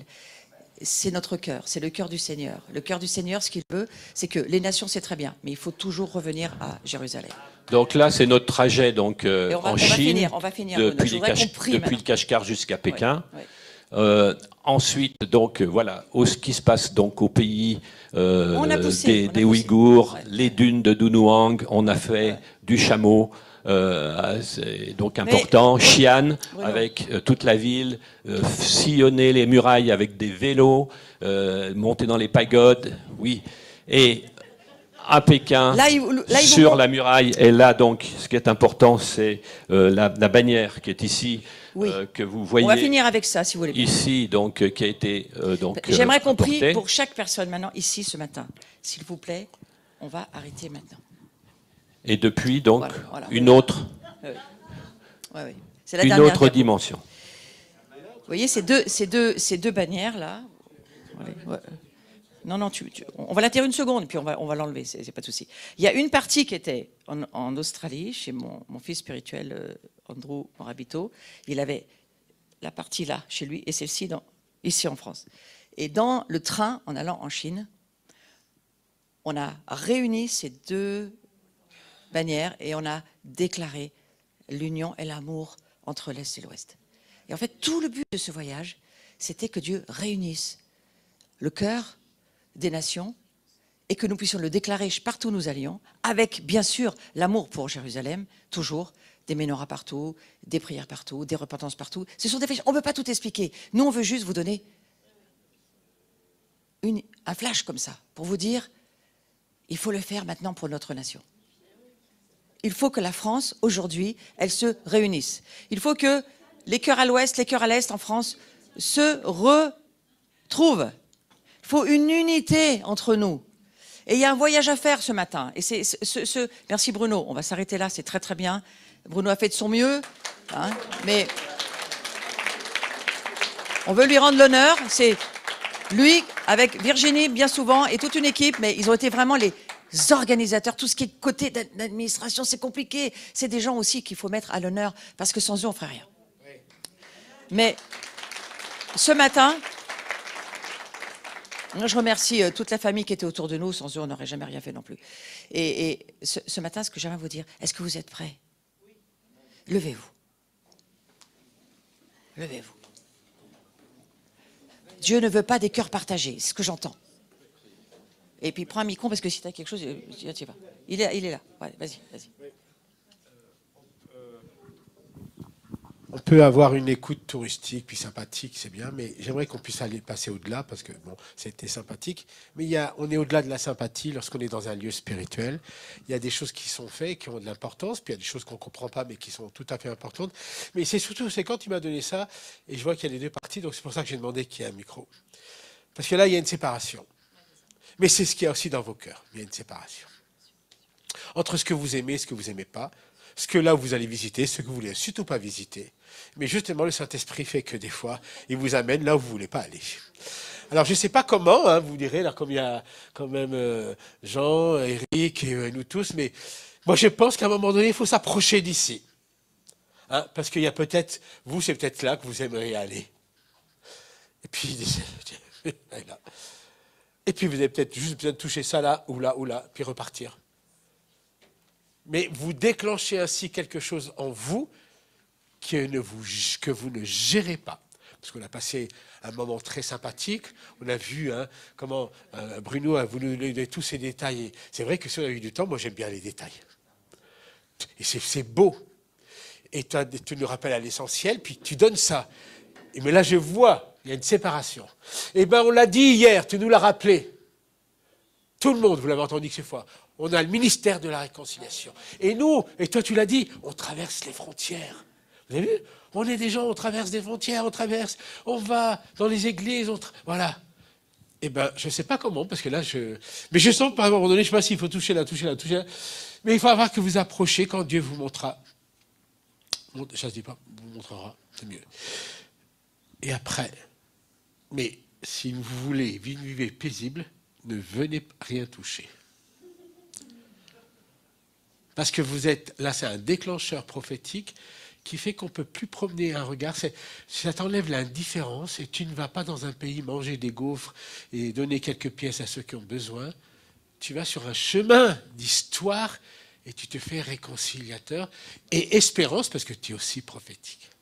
Alors que le Seigneur vous accorde sa grâce et le discernement à chacun. Et ça peut représenter vos cœurs, vos villes, vos pays, des choses que vous avez à faire ou des choses que vous devriez faire. Peu importe. Mais vous voyez, il y a une séparation. Alors peut-être, s'il y a une séparation, peut-être toucher les deux en même temps, parce qu'il va falloir que, voilà. Ou peut-être que l'un ou que l'autre. Mais je sais qu'il y a des gens qui doivent faire ces gestes prophétiques. Est-ce que ça va comme ça? Ça va très bien. Je vais juste, rajouter un truc. Réconciliez-vous avec vous-même, en vous approchant de cette bannière. Réconciliez-vous avec votre famille. Réconciliez-vous avec votre communauté, votre église, je ne sais pas, là où... Que là où c'est séparé, Dieu dit, je vais ramener toutes choses en moi, en Christ. Donc il y a un mouvement de ramener à Jérusalem, de faire retour, c'est ce que tu as expliqué très bien hier, Jean. Et ce teshuva, ce retour aussi, cette aliyah, il y a un retour aussi à dire, reviens dans mon cœur et dans mes préoccupations. Parce que moi, mon cœur est bien au-delà de ton propre cœur. Mais d'abord, il me faut un cœur pour avancer. Ça parlerait aussi à la France. J'ai presque envie de donner le micro de parole pendant que vous réfléchissez à vos avancées, puis ça ne peut pas prendre très longtemps de s'avancer. Je me demande si un ou deux ne devraient pas dire, Seigneur, pardon pour la France. Nous avons prié à Poitiers pour la séparation nord-sud, avec toute une équipe, disant on ne veut plus cette séparation de la France libre et pas libre. Et on a détruit les paroles des nazis qui ont été prononcées sur notre nation à Poitiers. Et on l'a fait avec Français, Américains. 2 minutes. Je sens pas ça. Je sens une chose, c'est que il y a une déclaration à faire, un décret à faire, que tu pourrais aussi faire pour dire nous ne voulons plus de séparation. La maison de Jean n'est pas séparée. La maison de Jean, c'est un. C'est ça que je sens aussi. Jusque-là. Alors, si tu veux le faire, c'est bien, mais avant de faire cette prière que je connais, je voudrais juste quelque chose. Jean, tu viendrais, s'il te plaît. Eric, hein? Oui, c'est ça, c'est toi, dis-moi. Non, c'est pas moi, je sais que c'est pas moi. Et je sais pas, tous les deux, hein? Je veux vous donner juste la possibilité de libérer ce cœur pour nous. Et après, Bruno clôturera avec sa prière. Ouais, voilà. Je ne pas que ce soit vous qui le fassiez parce que c'est douloureux. Mets ta main derrière.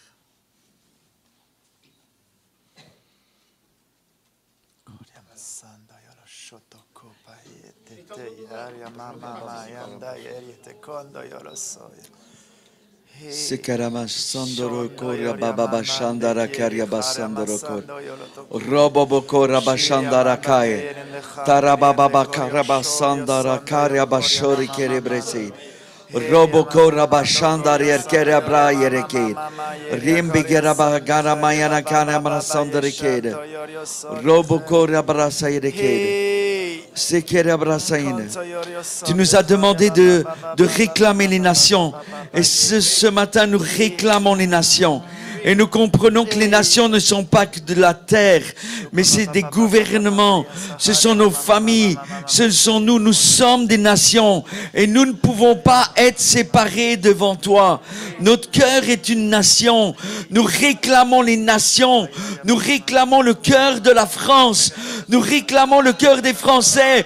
Nous réclamons les couples de la France. Nous réclamons les familles de la France. Nous réclamons la réconciliation sur ce que toi tu as appelé les nations. Et nous parlons à la terre des nations. Et nous déclarons comme un décret que nous, alors que nous sommes assis avec Christ dans les lieux célestes, dans notre position d'autorité, nous te demandons pardon, Père. Parce que notre France est divisée, parce que nos familles sont divisées, parce que le cœur de l'Église est divisé, parce que nous avons tout jugé, parce que nous avons cru tout comprendre, parce que nous avons été dans des hauteurs. Et Seigneur, nous réclamons que tu nous emmènes pour les nations dans l'humilité, dans la repentance, dans la réconciliation. Rabashai. Nous parlons à la terre de la France qui crie après la révélation des fils et des filles. C'est un appel ce matin. Et Jésus, nous voulons dire, nous voulons être ces fils et ces filles qui vont chercher la révélation dans les lieux célestes, dans les hauteurs. Nous déclarons que les coffres de révélation des mystères sont ouverts et nous nous saisissons des décrets célestes. Ce que tu déclares maintenant dans les lieux célestes, ancien des jours, que ça descende, que les décrets descendent, que tous les décrets qui étaient suspendus entre le ciel et la terre soient libérés dans la terre des nations. Seigneur, nous te demandons pour les nations que nous avons jugées, celles que nous avons mis à part, celles que nous avons jamais regardées, celles pour lesquelles nous avons fait des blagues, nous avons fait des choses tordues, nous avons laissé l'iniquité dans la terre des nations, et nous te demandons pardon, nous te demandons pardon, nous plaidons coupables, nous et nos pères, nos lignées, nous avons péché. Hey!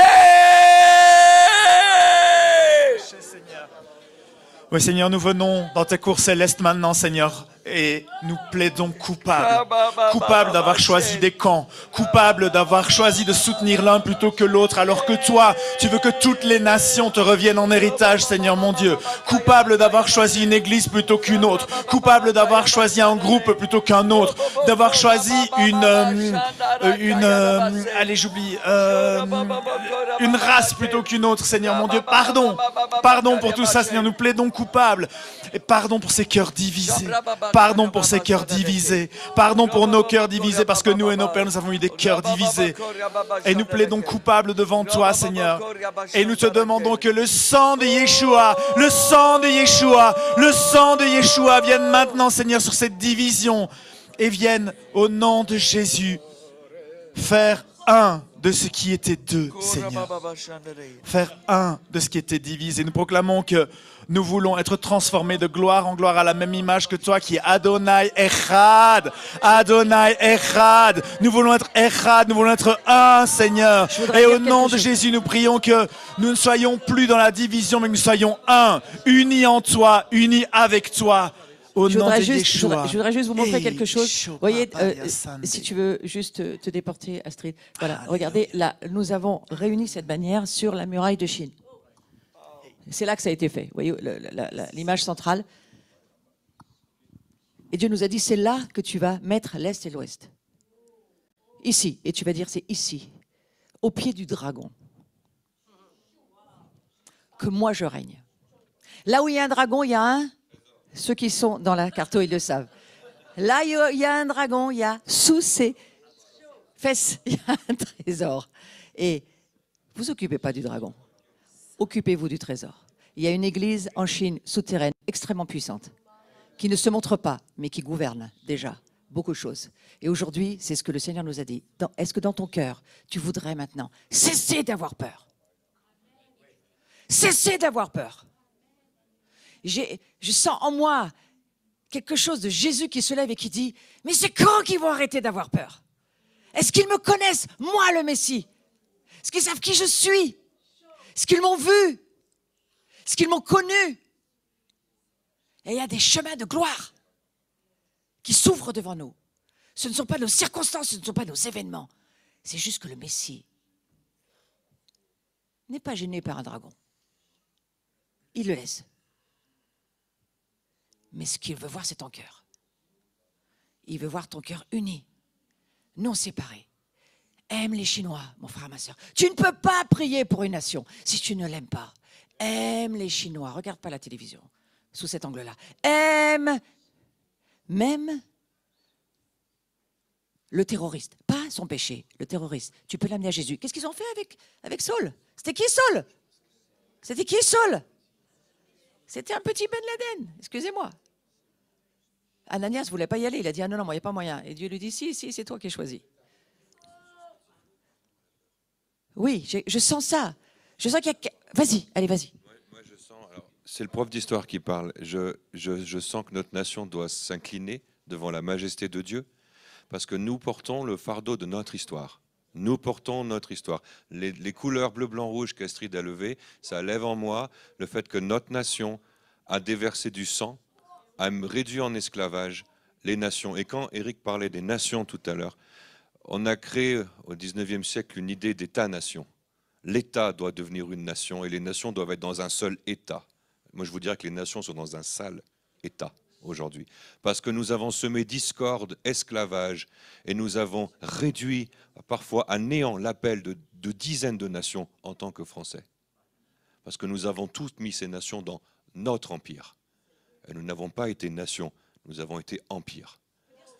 Et aujourd'hui, Jésus dit, est-ce que vous allez arrêter d'avoir peur de cette histoire?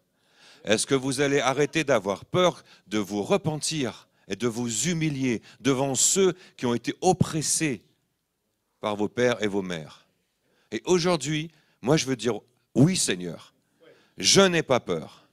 Je n'ai pas peur, je n'ai plus peur. Je vais assumer le poids de mon histoire et je vais porter la rédemption de Christ, le sang de Yeshua, au-dessus de ce rouge de notre drapeau. Le sang de Jésus qui couvre les péchés, qui couvre les martyrs. Vous savez, le sang des martyrs qui crie, ça c'était à Rome aussi, c'était très fort au Colisée à Rome, vous nous l'avez tellement dit. Le sang des péchés, le sang des martyrs, qui crie devant Dieu, jusqu'à quand Seigneur, jusqu'à quand? Et ça m'habite ça, à chaque fois qu'on parle des nations, nous avons un poids qu'il faut assumer, qu'il faut porter. Et aujourd'hui, il y a une décision à prendre, de dire je n'ai pas peur, je vais m'humilier, parce qu'il y a une crainte à l'humilité.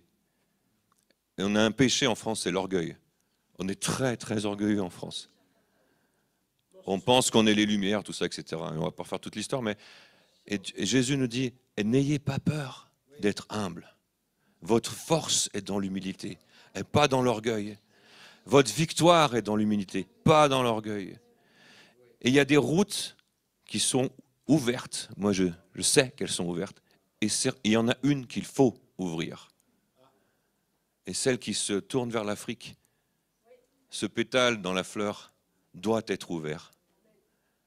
Et la France a une responsabilité, a un rôle majeur dans l'ouverture de cette route. Et aujourd'hui, Dieu vous interpelle. Il interpelle chacun, peu importe son arrière-plan, peu importe ses origines, peu importe son background.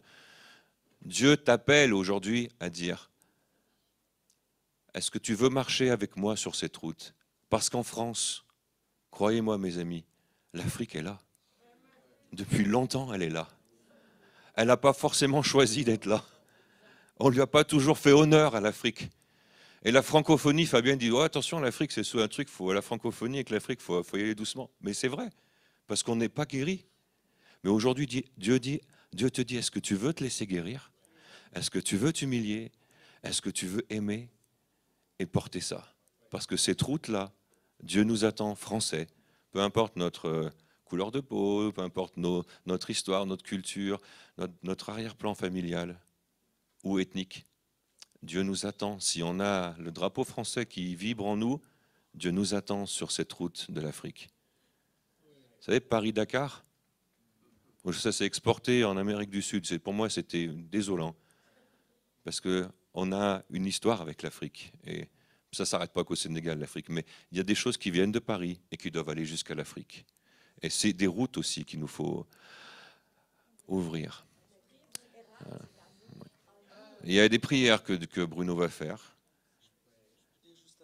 Mais on est dans un fonctionnement où notre cœur il veut tellement faire quelque chose par rapport à ça. Mais je voudrais sceller, moi qui gère, là, je voudrais sceller par une parole apostolique, c'est une parole de Chuck Pierce, sceller cette unité, cette érate. Il a dit il y a une puissance de vaincre dans laquelle nous devons entrer. Et ça, c'est par rapport à toutes les peurs, toutes nos appréhensions, une puissance de vaincre. Et il voit se lever une armée tellement créative, unique pour cette saison. Et cette créativité est si profonde qu'ils seront uniques individuellement aussi bien que corporativement. Donc une question d'équipe. Et qu'ils vont avancer d'une manière que je n'ai jamais fait avancer aucune de mes armées. Maintenant, ils doivent commencer à identifier qui ils sont. Nous devons identifier qui nous sommes. Et ceux qui me confessent devant les hommes, je les confesserai devant mon Père. Seigneur, je vois maintenant, il y a une nouvelle onction qui se dénoue. Il y a un nouvel alignement. Il y a un nouvel appel. Il y a une nouvelle expansion. Il y a une nouvelle dimension. Il y a une nouvelle route, un nouveau voyage pour nous. Mais Père, je dis que nous serons un, comme tu as prié pour que nous soyons un. C'est le symbole de ces deux bannières réunies. Et aujourd'hui, tu vas commencer à nous faire devenir un. Et Père, je te donne ce que tu as fait jusqu'à maintenant pour nous établir ici. Père, je dis que nous devons nous aligner pour les plans de récolte de ton royaume, en commençant maintenant au nom de Yeshua. Amen. Ça passe par là où on va cet après-midi. Moi, je dois faire un petit truc. Mais vas-y, tu dois dire un petit truc. Ce que je veux simplement dire par rapport à cette peur, cette crainte que nous portons, et on l'a vu durant la période Covid, l'Église, elle n'était pas très fière, parce qu'on a eu la crainte et la peur, et c'est un problème d'identité. Et ce que je ressens ce matin, c'est le problème d'identité que nous pouvons identifier dans chacune de nos vies, c'est parce que nous ne sommes pas réconciliés intérieurement avec notre background, avec notre arrière-plan, avec... je me souviens du jour où Natacha Gribitsch m'a dit « Tu dois te réconcilier avec les Ménonites », le truc le plus détestable que j'avais dans ma vie. Et le jour où je me suis réconcilié avec ça, le jour où je me suis réconcilié avec mes racines juives, le jour où je me suis réconcilié avec d'autres trucs dans ma vie et que je n'ai pas laissé de séparation, alors tu ne vis plus dans la crainte, mais dans l'identité, tu reviens dans la source, tu reviens dans l'originalité de là où tu as été placé avec l'autorité que Dieu t'a donnée. Et je sens que c'est quelque chose qu'il faut aller... Je ne sais pas ce que tu vas faire. Tu vas le faire. La chose, quand tu pries, Eric, mets un genou à terre pour dire « je veux le faire ». En vrai. Mets un genou à terre. Beaucoup de guerres ont été gagnées sans se battre. Simplement un genou à terre devant le maître pour dire « je vais le faire ». Je ne veux pas être un instrument de séparation. Et en t'écoutant, je revoyais tout le voyage, et puis beaucoup d'autres. Et à chaque nation, nous avons dû prendre une année pour apprendre à aimer. C'était le premier de notre travail. Le premier de notre travail, c'était « apprends à aimer ceux chez qui je t'envoie ». Alors là, on en a fait. Avec les Watchmen, on n'a pas fait que cette route-là, je peux vous dire. Le Seigneur a la capacité de faire tomber sur nous cet amour dont nous avons besoin. Parce qu'il est en nous, sur nous, avec nous, autour de nous, la maison de Jean, Christ en moi, autour de moi, devant, derrière, en haut, en bas, partout. C'est ce Christ-là qui amène cette puissance de l'amour. Et ton genou a marqué la marque de ta soumission, de ton humilité. Ton genou à terre a marqué ton désir. On a démarré avec ça, premier jour, souvenez-vous, je vous dis, il faut la transformation et le désir. Et si ton désir est là, le Seigneur le fait. Amen. Amen. Vous pouvez mettre debout ou assis. Je vais... parce que je suis très interpellé, parce qu'on a toujours une écoute et un regard qui... Voilà, des fois, on est partagé entre sourire, rire, qu'est-ce qui est de Dieu, qu'est-ce qui ne vient pas de Dieu. Alors, je vais vous rassurer tout de suite. Tout vient de Dieu, et quand tu es mal à l'aise, tu rigoles. C'est comme ça aussi que Dieu fait. Alors, moi, j'aimerais dire aussi que c'est vrai, on a eu cette première partie. Et merci à toi, Laurent, de cette valeur ajoutée historique. Parce que des fois, dans certains mouvements prophétiques, voilà, il y a une certaine légèreté, on a réécrit l'histoire qui était presque fausse. Et c'est bien aussi qu'il y ait des gens parmi nous qui ont cette compétence, parce que l'histoire, elle est là. On ne peut pas la réécrire comme on veut. Et puis, on ne peut pas lire ce qu'on veut. Il y a des choses qu'on doit lire, il y a des choses qui sont difficiles à lire. Puis, il y a des justesses prophétiques qu'il faut rappeler. Alors moi, je vous écoute, moi, comme je ne suis pas prof ni rien, tout ça, donc je suis loin de tout ça. Donc, mais c'est pour ça que je vous écoute et je sais. Mais parce qu'on m'a rappelé plusieurs fois à l'ordre, on me rappelait toujours, mais ça manque de justesse historique, prophétique, des petites choses. Et là, j'ai trouvé que j'étais très à l'aise, je suis très en paix. C'est très bien de dire, rappeler les choses. Alors moi, j'ai eu, depuis tout à l'heure, je regarde tout ce que vous faites, parce qu'à Saint-Étienne, vous ne mettez rien par hasard. Il y a juste que tu m'expliqueras ce que fait la coccinelle là. Je n'ai pas encore compris. Mais il y a sûrement une raison. C'est André, d'accord, il me déposera. C'est le seul que je n'ai pas compris depuis que je regarde. Mais il y a certainement un truc. Mais quand j'ai eu ça, c'est pour ça que j'ai demandé qu'il y ait que ce soit quelqu'un qui le porte. Même pas nous, même pas les hommes. Que ce soit quelqu'un qui le porte. Ce n'est pas aux hommes de porter ça. Alors maintenant, je vais parler en dehors. J'aimerais que vous ayez une écoute spirituelle. Donc quand j'ai vu ça, je me suis dit, waouh. Et ça, c'est le fruit d'hier. Du voyant qui en moi, pendant des années, je voyais sans cesse un truc. Et là, et quand j'ai vu ça. J'ai vu ces chaînes. Il me dit, il faut les mettre là en dessous. Voilà.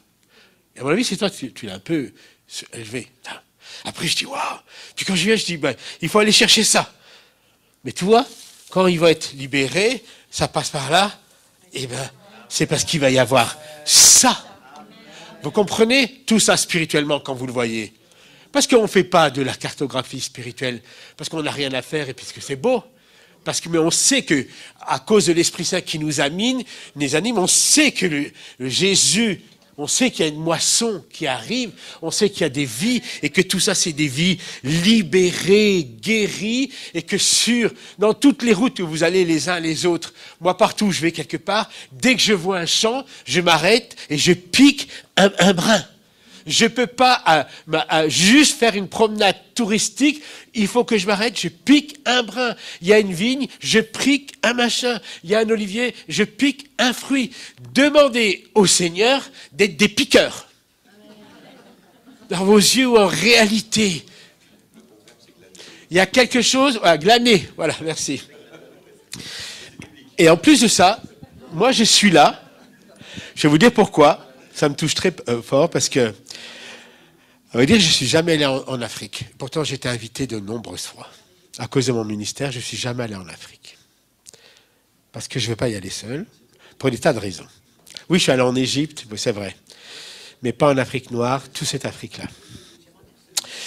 Et je sais que là, il va falloir que j'y aille. Alors, même si toute l'Afrique est en région parisienne, donc, mais elle est venue. Mais juste pour vous dire, comme ça vous saurez, que mes parents ont fui le franquisme et ils se sont installés ici au Maroc et à Ceuta, c'est la ville espagnole qui est tout en haut, au détroit de Gibraltar. Et là, j'ai passé toute mon enfance là, au détroit. Et j'étais assis sur les rochers, je voyais tout passer, tout. Et je ne sais pas pourquoi j'étais là à la pointe tout le temps. Tout le temps, j'étais à la porte de l'Afrique. Et comme je dis hier, mais vous ne pouvez pas le savoir, parce qu'il y a très peu de gens qui savent ça de ma vie, mais mon père s'appelle Jean. Il s'appelle Juan. Ma mère s'appelle Julia. Voilà. Je suis le 8e d'une famille de 9, comme David. Et je vais vous dire pourquoi j'ai fait de la guérison avec les catholiques. Parce que lorsque nous avons été blessés par nos anciens, que je l'ai expliqué hier, nous avons été accueillis dans un refuge, dans une maison catholique, avec Agnès. Pendant 3 ans, ils nous ont accueillis. Et ils nous ont guéris. Et ils n'ont jamais voulu qu'on se convertisse catholique, mais qu'on reste en paix avec Dieu. Et heureusement que je suis tombé sur un groupe qui a eu la hauteur de ce propos, de nous voir guéris et pas catholiques. C'est pour ça, aujourd'hui, je vais chez les catholiques pour les guérir et pas les voir évangéliques. Vous comprenez qu'il y a une partie de mon histoire qui fait que... Et je suis un chat. Alors après, nous, on est montés, parce que c'est comme ça, on s'est rencontrés avec ma femme sur le plateau du Chambon, où on a fait toutes les colonies, et tous mes enfants sont allés là-bas, et mes petits-enfants. Donc, entre les protestants, les catholiques, et c'est là. Mais si on ne veut pas, je ne veux pas que les gens changent d'église, mais qu'ils changent de cœur, ça sera ma prédication de cet après-midi. Alors, merci. Alors, moi, quand je regarde ça, je me dis, je vois les maréchals, ils ont de la chance de voyager partout. Hein. Voilà, moi, je regarde, c'est trop beau. C'est trop beau, c'est trop beau. Moi, je voudrais aller tous à rien que pour manger tout ce qu'il y a à manger.